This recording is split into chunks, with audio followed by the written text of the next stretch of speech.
Royal Akbar catering.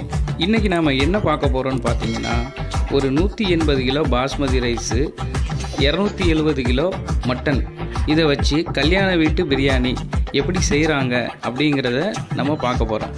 இது மதுரை மாவட்டத்தில் உள்ள விஜய கிருஷ்ணா மஹாலில் வச்சு இந்த பிரியாணியை நாம் செஞ்சுருக்கோம். 20 நபர்களாக இருந்தாலும் சரி, 20,000 நபர்களாக இருந்தாலும் சரி, உங்கள் வீட்டு திருமண நிகழ்ச்சிக்கு நாங்கள் வந்து சமைக்கணும்னு நீங்கள் நினச்சிங்கன்னா ஸ்க்ரீனில் தெரிகிற நம்பருக்கு கான்டாக்ட் பண்ணுங்கள்.